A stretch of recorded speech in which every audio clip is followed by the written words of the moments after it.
Second year के तमाम सभी विद्यार्थियों का स्वागत है आईटीआई प्रैक्टिकल ज्ञान में। विद्यार्थियों, सेकेंड ईयर के तमाम सभी विद्यार्थी तैयार हो जाइए। निम्न की पीडीएफ की जो सेकेंड क्लास आपके सामने आ चुकी हैं।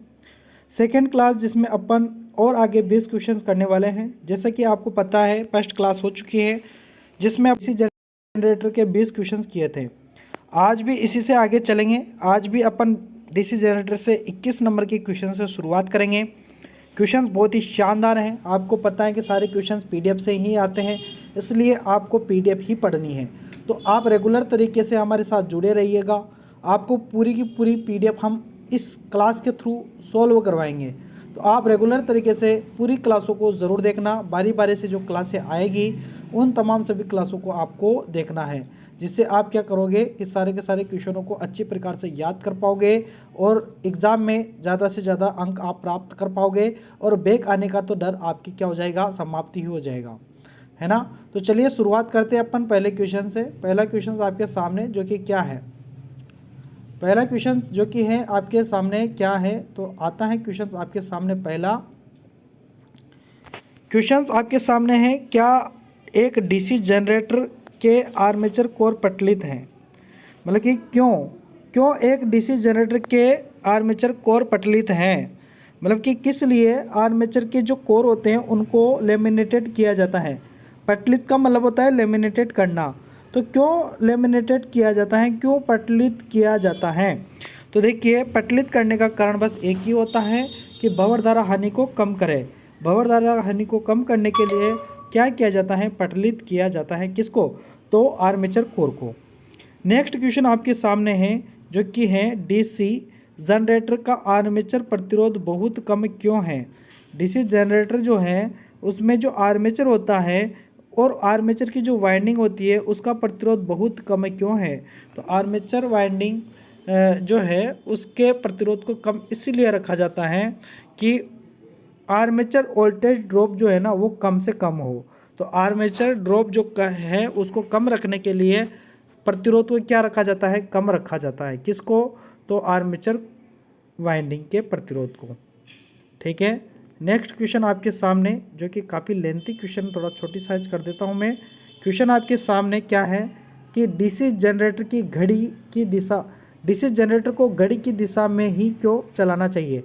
देखिए, अवशिष्ट चुंबकत्व की रक्षा करने के लिए डीसी जनरेटर को हमेशा क्लॉकवाइज चलाना चाहिए। अगला क्वेश्चन आपके सामने, बड़े डीसी जनरेटर में घुमाव क्षतिपूर्ति क्यों प्रदान की जाती है। बड़े जो डीसी जनरेटर होते हैं उनमें जो है कंपनसेटिंग वाइंडिंग जो है वो क्यों लगाई जाती है। ये घुमावदार क्षतिपूर्ति का मतलब होता है कंपनसेटिंग वाइंडिंग। तो कंपनसेटिंग वाइंडिंग इसलिए लगाई जाती है कि आर्मेचर प्रतिक्रिया क्या हो, कम हो। तो आर्मेचर प्रतिक्रिया को कम करने के लिए। तो यहाँ पर जो आपको यहाँ पर दिया गया है, आर्मेचर प्रतिक्रिया प्रभाव को बेअसर करे, यही अपना क्या हो जाएगा, सही आंसर हो जाएगा। नेक्स्ट क्वेश्चन आपके सामने, डीसी जनरेटर के वोल्टेज का निर्माण करने में विफल होने का कारण क्या है। जो डीसी जनरेटर है, डीसी जनरेटर के वोल्टेज का निर्माण करने में विफल होने का क्या कारण है। तो देखिए, यहाँ पर वोल्टेज निर्माण करने में जो विफलता का जो कारण है वह क्या है डीसी जनरेटर में। तो यहाँ पर क्या होगा, फील्ड प्रतिरोध क्रांतिक प्रतिरोध से क्या है, ज़्यादा है। जो फील्ड प्रतिरोध है ना वो क्रांतिक प्रतिरोध से क्या है, ऊपर है। तो यहाँ पर आपका सी ऑप्शन क्या हो जाएगा, कंप्लीटली सही आंसर हो जाएगा। नेक्स्ट क्वेश्चन आपके सामने क्वेश्चन है, डीसी जनरेटर का नाम क्या है यदि क्षेत्र आर्मेचर के समांतर जुड़ा हुआ है। क्षेत्र आर्मेचर के समांतर में जुड़ा हुआ है ना, तो वह जो जनरेटर होता है वह शंट जनरेटर होता है। कौन सा जनरेटर होता है, शंट जनरेटर होता है। तो यहाँ पर ए ऑप्शन आपका क्या हो जाएगा, कंप्लीटली सही आंसर हो जाएगा। अगला क्वेश्चन से, डीसी जनरेटर में पोल शू का उद्देश्य क्या है। डीसी जनरेटर में पोल शू जो है ना उनका उद्देश्य क्या है। तो पोल शू क्या काम करता है, डीसी जनरेटर जो होता है उनमें इस तरीके के पोल शू होते हैं। तो इन पोल शू का उद्देश्य क्या है? तो पोल शू का उद्देश्य होता है कि फ्लक्स को ज़्यादा से ज़्यादा फैलाए, है ना। तो यहाँ पर डी ऑप्शन आपका क्या हो जाएगा? सही आंसर हो जाएगा। क्या दिया गया है डी ऑप्शन में? तो डी ऑप्शन में दिया गया है एयर गैप में समान रूप से फ्लक्स को फैलाए। तो यहाँ पर डी ऑप्शन आपके क्या हो जाएगा? कंप्लीटली सही आंसर हो जाएगा। नेक्स्ट क्वेश्चन आपके सामने, डीसी जनरेटर में स्लिप रिंग का क्या कार्य है? स्लिप रिंग होती है कम्यूटेटर। तो कम्यूटेटर का कार्य क्या है? कम्यूटेटर का कार्य पूछा गया है। डीसी जनरेटर में स्लिप रिंग यानी कि कम्यूटेटर का कार्य क्या है? तो ये क्या है कि धारा को एक दिशा में एकत्र करता है, collect the current any direction.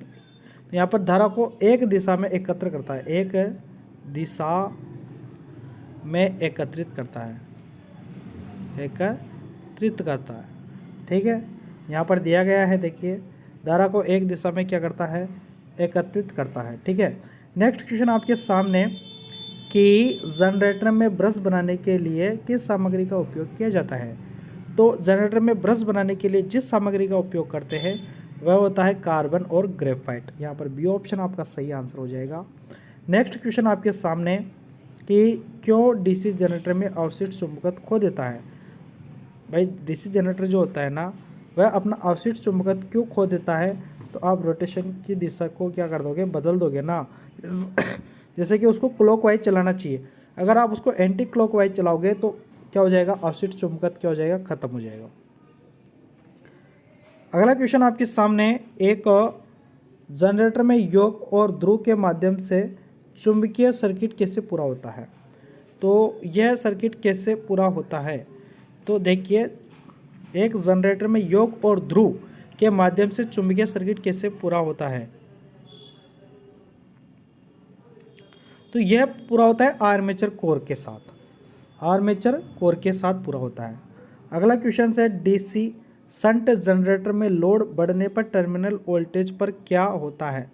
तो देखिए, डीसी शंट जनरेटर में अगर लोड बढ़ेगा तो टर्मिनल वोल्टेज पर क्या प्रभाव पड़ेगा? टर्मिनल वोल्टेज पर यह प्रभाव पड़ेगा कि जो आर्मेचर प्रतिक्रिया प्रभाव के कारण ये डीसी शंट जनरेटर में लोड बढ़ने पर टर्मिनल वोल्टेज कम क्यों हो जाता है, ये पूछा जा रहा है। तो डीसी जनरेटर में लोड बढ़ने पर जो टर्मिनल वोल्टेज कम हो जाता है, क्या कारण है? तो इसका कारण होता है आर्मेचर प्रतिक्रिया प्रभाव के कारण। तो यहाँ पर ए ऑप्शन कंप्लीटली सही आंसर हो जाएगा। अगला क्वेश्चन से, लंबी दूरी की वितरण लाइनों के लिए किस प्रकार के डीसी जनरेटर का उपयोग किया जाता है? तो लंबी दूरी के वितरण लाइनों के लिए किस प्रकार के डीसी जनरेटर का उपयोग किया जाता है? तो इसके लिए जिस जनरेटर का उपयोग करते हैं वह होता है cumulative compound motor, sorry generator, cumulative compound generator होता है ना। अगला क्वेश्चन आपके सामने जो कि है, डीसी जनरेटर में इंसुलेशन प्रतिरोध को बेहतर बनाने के लिए किस विधि का उपयोग किया जाता है? तो रख रखाव के दौरान मशीन में गर्म हवा देना, यही आपका क्या हो जाएगा? आंसर हो जाएगा। डी ऑप्शन कंप्लीटली सही आंसर है। अगला क्वेश्चन आपके सामने, अवशिष्ट चुंबकत्व के अभाव में किस प्रकार के डीसी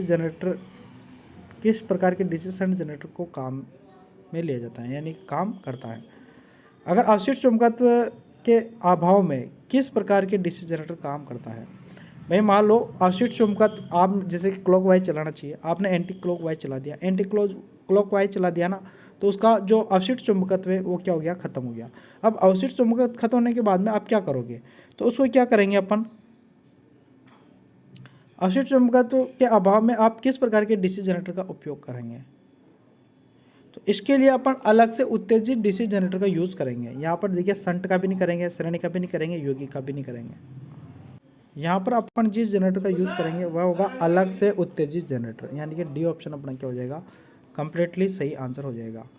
अगला क्वेश्चन आपके सामने है, आर्क वेल्डिंग के लिए किस प्रकार के डीसी जनरेटर का उपयोग किया जाता है? आर्क वेल्डिंग के लिए किस प्रकार के डीसी शंट जनरेटर का उपयोग किया जाता है? आर्क वेल्डिंग के लिए विभेदक यौगिक जनरेटर का यूज़ करते हैं, विभेदक यौगिक जनरेटर का यूज करते हैं, ये ध्यान रखना। अगला क्वेश्चन आपके सामने है कि डीसी शंट में तरंग वाइंडिंग की विशेषता क्या है? डीसी जनरेटर में तरंग वाइंडिंग की विशेषता पूछी जा रही है। डीसी शंट जनरेटर में तरंग वाइंडिंग की विशेषता क्या है? तरंग वाइंडिंग की विशेषता होती है कम धारा उच्च वोल्टेज, कम धारा उच्च वोल्टेज होता है, कम धारा उच्च वोल्टेज। ये तरंग जो वाइंडिंग होती है ये कौन सी वाइंडिंग है, ये वेव वाइंडिंग है। कौन सी वाइंडिंग है, वेव। और एक और आती है वाइंडिंग लैप। लैप में क्या होता है, लैप में होता है कि उच्च तो धारा होती है, उच्च तो धारा होती है और कम वोल्टेज होता है, इसका उल्टा होता है, ये ध्यान रखना। अगला क्वेश्चन आपके सामने, डीसी जनरेटर में कम्यूटेटर संयोजन में प्रयुक्त प्रतिरोध तार का उद्देश्य क्या है। तो ये प्रतिरोध तार का उद्देश्य क्या है, ये पूछा जा रहा है। तो प्रतिरोध तार का जो उद्देश्य है ये क्या होता है, तो आंसर होगा अपना धारा दिशा को आसानी से पलटना। यहाँ पर डी ऑप्शन अपना क्या हो जाएगा, कंप्लीटली सही आंसर हो जाएगा। अगला क्वेश्चन आपके सामने जो कि है, डीसी जनरेटर में ठोस पोल शू का उपयोग क्यों किया जाता है। डीसी जनरेटर में ठोस पोल शू का उपयोग क्यों किया जाता है, तो यह क्या करता है, ठोस पोल शू का उपयोग क्यों करते हैं। ठोस पोल शू का उपयोग इसलिए करते हैं कि चुंबकीय पथ के रिलक्टेंस को कम करने के लिए। देखिए यहाँ पर डी ऑप्शन कंप्लीटली सही आंसर रहेगा, चुंबकीय पथ के रिलक्टेंस को कम करने के लिए। अगला क्वेश्चन आपके सामने, बड़ी क्षमता के डीसी जनरेटर योग बनाने के लिए किस धातु का उपयोग किया जाता है। बड़ी क्षमता के जो डीसी जनरेटर होते हैं उनके योग बनाने के लिए किस धातु का उपयोग किया जाता है, तो यह धातु होती है, कौन सी वाली होती है। देखिए बड़े जनरेटर के लिए अपन स्टील का यूज़ करते हैं, तो यहाँ पर रोल्ड स्टील का यूज़ करेंगे। किसका यूज़ करेंगे, रोल्ड स्टील। यहाँ पर आपके 20 क्वेश्चंस और समाप्त होते हैं। 20 करते करते अपन 40 पर आ गए हैं।